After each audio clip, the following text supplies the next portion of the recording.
ഒരു അഭിനേതാവിൽ നിന്ന് ഒരു രാഷ്ട്രീയക്കാരനിലേക്ക് എത്തുമ്പോൾ ഈ ഫാൻ ബേസ് മാത്രം മതിയാകുമോ വിജയ്ക്ക് മുന്നേറാൻ? കെ സ്റ്റാലിൻ തന്റെ മകനായ ഉദയനിധി സ്റ്റാലിനെ DMKയുടെ അമരത്തേക്ക് കൊണ്ടുവരാനും അതുവഴി തമിഴ്നാടിന്റെ മുഖ്യമന്ത്രിയാക്കാനുമുള്ള തയ്യാറെടുപ്പുകൾ നടത്തുന്നതും പിന്നീട് വിജയ് ഉദയനിധി രാഷ്ട്രീയ പോരിനായിരിക്കും തമിഴ് ജനത സാക്ഷ്യം വഹിക്കാൻ പോകുന്നത്.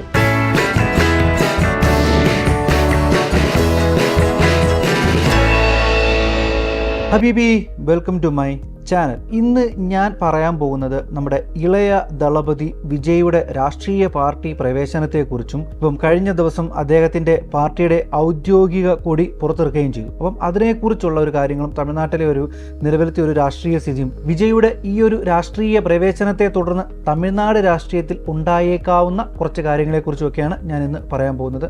MGR, ജയലളിത, വിജയകാന്ത്, കമലഹാസൻ, രജനീകാന്ത്, ഇപ്പം അവസാനമായി വന്ന ഉദയനിധി സ്റ്റാലിൻ, ഇവർക്കെല്ലാവർക്കും ശേഷം തമിഴ് സിനിമ ഇൻഡസ്ട്രിയിൽ നിന്നും തമിഴ്നാട് രാഷ്ട്രീയത്തിലേക്ക് പ്രവേശനം ചെയ്യുന്ന മറ്റൊരു നടൻ കൂടിയാണ് ഇളയ ദളപതി വിജയ്. ഇക്കഴിഞ്ഞ ഫെബ്രുവരിയിൽ വിജയ് തന്റെ രാഷ്ട്രീയ പ്രവേശനം ഔദ്യോഗികമായി പുറത്തുവിടുകയും തന്റെ രാഷ്ട്രീയ പാർട്ടിയുടെ പേര് തമിഴക വെട്രി കഴകം എന്ന് അനൗൺസ് ചെയ്യുകയും ചെയ്തിരുന്നു. അങ്ങനെ തമിഴക വെട്രി കഴകം പാർട്ടിയുടെ ഔദ്യോഗിക കൊടി കഴിഞ്ഞ ദിവസം വിജയ് തന്നെ പുറത്തിറക്കുകയും ചെയ്തിരുന്നു. ശരിക്കും വിജയ് ആരാധകരെ വിഷമത്തിലാക്കുന്ന കാര്യം തന്നെയായിരുന്നു വിജയ് തന്റെ രാഷ്ട്രീയ പാർട്ടി പ്രവേശന സമയത്ത് പറഞ്ഞത്. അത് ഇങ്ങനെയായിരുന്നു: വിജയ് തന്റെ സിനിമാ ജീവിതത്തോട് വിട പറയുകയാണെന്നും തന്റെ കർമ്മപദം ഇനി രാഷ്ട്രീയമാണെന്നും രാഷ്ട്രീയത്തിൽ കൂടുതൽ ശ്രദ്ധ ചെലുത്തുകയാണെന്നുമായിരുന്നു.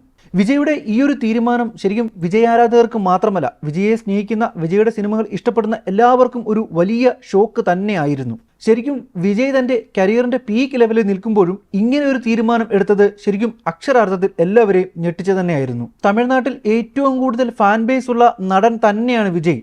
എന്നാലും ഒരു അഭിനേതാവിൽ നിന്ന് ഒരു രാഷ്ട്രീയക്കാരനിലേക്ക് എത്തുമ്പോൾ ഈ ഫാൻ ബേസ് മാത്രം മതിയാകുമോ വിജയ്ക്ക് മുന്നേറാൻ? ശരിക്കും വിജയുടെ മുന്നിലുള്ള ഏറ്റവും വലിയ ചോദ്യവും അതുതന്നെയാണ്. സിനിമയിൽ ഹീറോയായി ഹിറ്റടിച്ചതുപോലെ രാഷ്ട്രീയത്തിൽ ഹിറ്റടിക്കാൻ സാധിക്കുമോ വിജയ്ക്ക് എന്നതാണ് ഏറ്റവും വലിയ, വിജയുടെ മുന്നിലുള്ള ഏറ്റവും വലിയ ചോദ്യവും. ശരിക്കും തമിഴ്നാട്ടിൽ അഭിനയത്തിൽ നിന്നും രാഷ്ട്രീയത്തിലേക്ക് പ്രവേശനം നടത്തുന്നത് വളരെ കാലം തൊട്ടേയുള്ള ഒരു ട്രെൻഡ് തന്നെയാണ്. അത് അങ്ങ് MGR മുതൽ ഇങ്ങി ഉദയനിധി സ്റ്റാലിൻ വരെ നീളുന്നു ആ വലിയ ലിസ്റ്റ്. അവിടേക്കാണ് വിജയുടെയും വിജയുടെ പാർട്ടിയായ തമിഴക വെട്രി കഴകത്തിന്റെയും കടന്നുവരവ്. അഭിനയത്തിൽ നിന്നും തമിഴ്നാട് രാഷ്ട്രീയത്തിലേക്ക് ആദ്യമായി വന്ന MGRും പിന്നീട് MGRന്റെ പാത പിന്തുടർന്നു വന്ന ജയലളിതയും ഏറെക്കാലം തമിഴ്നാടിന്റെ മുഖ്യമന്ത്രി പദം അലങ്കരിച്ചവരാണ്. പിന്നീട് അവരുടെ പാത പിന്തുടർന്നു വന്ന ശിവാജി ഗണേശനും വിജയകാന്തിനും കമലഹാസനും രജനീകാന്തിനും സിനിമയിൽ ഹിറ്റടിച്ചതുപോലെ തമിഴ്നാട് രാഷ്ട്രീയത്തിൽ ഹിറ്റടിക്കാൻ സാധിക്കാതെ പോയതും അവരുടെ പാർട്ടികൾക്ക് തമിഴ് ജനതയുടെ മനസ്സിൽ ഇടം പിടിക്കാൻ കഴിയാതെ പോയതും നമ്മൾ കണ്ടതാണ്. എന്നാൽ ഇവരിൽ നിന്നുമൊക്കെ വ്യത്യസ്തനായിരുന്നു ഉദയനിധി സ്റ്റാലിൻ. അദ്ദേഹം ഒരു വളരെ സേഫ് സോണിലൂടെയായിരുന്നു രാഷ്ട്രീയ പ്രവേശനം നടത്തിയത്. തന്റെ രാഷ്ട്രീയ കുടുംബ പാരമ്പര്യം വിനിയോഗിച്ചുകൊണ്ടും ഇപ്പോഴത്തെ തമിഴ്നാട് മുഖ്യമന്ത്രിയും ഉദയനിധി സ്റ്റാലിന്റെ പിതാവുമായ കെ സ്റ്റാലിന്റെ തണലിൽ നിന്നുകൊണ്ടും 2022 തമിഴ്നാട് നിയമസഭയിലേക്ക് മത്സരിച്ച് വിജയിക്കുകയും പിന്നീട് വന്ന സ്റ്റാലിൻ സർക്കാരിന്റെ മന്ത്രിസഭയിൽ പ്രവേശിക്കുകയും ചെയ്തു. ശരിക്കും വിജയ് കൂടി സജീവ രാഷ്ട്രീയത്തിലേക്ക് ഇറങ്ങുന്നത് വഴി തമിഴ്നാടിന്റെ രാഷ്ട്രീയ സാഹചര്യത്തിൽ വലിയ ചലനമാറ്റം ഉണ്ടാകുമെന്ന് തന്നെയാണ് കരുതപ്പെടുന്നത്.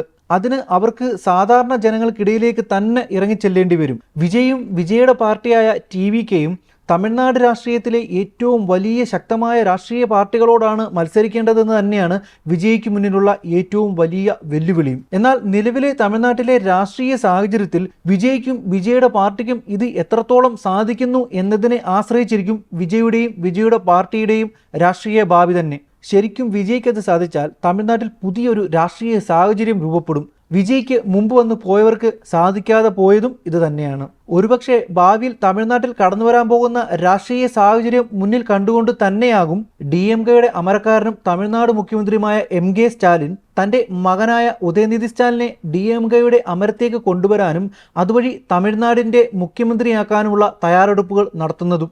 എന്നാൽ വിജയ്ക്ക് തമിഴ് ജനതയിലുള്ള സ്വീകാര്യത മകൻ ഉദയനിധി സ്റ്റാലിന് ഇല്ല എന്നുള്ളത് തന്നെയാണ് കെ സ്റ്റാലിന്റെ മുന്നിലുള്ള ഏറ്റവും വലിയ വെല്ലുവിളിയും. ഒരുപക്ഷെ സ്റ്റാലിൻ തന്റെ തമിഴ്നാട് മുഖ്യമന്ത്രി സ്ഥാനം ഒഴിഞ്ഞ് പകരം മകൻ ഉദയനിധി സ്റ്റാലിനെ മുഖ്യമന്ത്രിയാക്കിയാൽ പിന്നീട് വിജയ് ഉദയനിധി രാഷ്ട്രീയ പോരിനായിരിക്കും തമിഴ് ജനത സാക്ഷ്യം വഹിക്കാൻ പോകുന്നത്.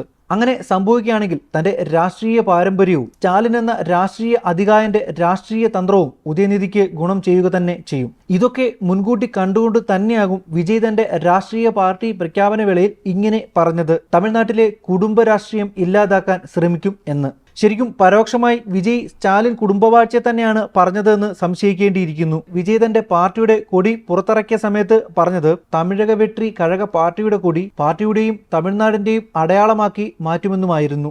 ചടങ്ങിൽ വിജയ് ഉൾപ്പെടെയുള്ള പാർട്ടി പ്രവർത്തകർ 4 പ്രതിജ്ഞയും എടുത്തു. അവ ഇങ്ങനെയായിരുന്നു: 1. തമിഴ് ഭാഷയും തമിഴ് കൾച്ചറും സംരക്ഷിക്കും. 2. സാമൂഹിക നീതി, ഭരണഘടന, ജനാധിപത്യം എന്നിവ കാത്തുസൂക്ഷിക്കും. 3. എല്ലാവർക്കും തുല്യ അവകാശവും തുല്യ അവസരവും നൽകും. 4. ഐക്യവും സാഹോദര്യവും മതസൗഹാർദ്ദവും നിലനിർത്തും. വിജയ് തന്റെ രാഷ്ട്രീയ പാർട്ടിയുടെ പ്രഖ്യാപനം മുതൽ തന്നെ തന്റെ രാഷ്ട്രീയം എന്താണെന്ന് വ്യക്തമായി പറഞ്ഞുകൊണ്ട് തന്നെയാണ് ഓരോ ചുവടുകളും മുന്നോട്ട് എടുത്തു വഹിച്ചുകൊണ്ടിരിക്കുന്നത്. അതുകൊണ്ട് തന്നെയാണ് വരുന്ന 2026 തമിഴ്നാട് നിയമസഭയിലേക്ക് വിജയുടെ പാർട്ടിയായ TVK മത്സരിക്കാൻ തീരുമാനിച്ചതും. എന്തായാലും നമുക്ക് കാത്തിരുന്നു തന്നെ കാണാം വിജയ്ക്കും വിജയുടെ പാർട്ടിയായ TVKയ്ക്കും തമിഴ്നാട് രാഷ്ട്രീയത്തിൽ എന്തു ചെയ്യാൻ സാധിക്കും എന്നത്. ശരിക്കും വിജയ് തന്റെ സിനിമകളിലൂടെയെല്ലാം പറഞ്ഞു വെച്ച ഒരു രാഷ്ട്രീയമുണ്ട്. നമുക്ക് കാത്തിരുന്ന് കാണാം അദ്ദേഹത്തിന് രാഷ്ട്രീയത്തിലും അതേ പാത പിന്തുടരാൻ സാധിക്കുമോ ഇല്ലയോ എന്ന്. സോ വീഡിയോ ഇഷ്ടമായെങ്കിൽ ലൈക്ക് ചെയ്യുക, നിങ്ങളുടെ അഭിപ്രായങ്ങൾ കമൻറ്റ് ചെയ്യുക, സബ്സ്ക്രൈബ് ചെയ്യാൻ മറക്കരുത്. അപ്പോൾ അടുത്ത വീഡിയോയിൽ കാണുന്നവരെ തലവരെ വണക്കം.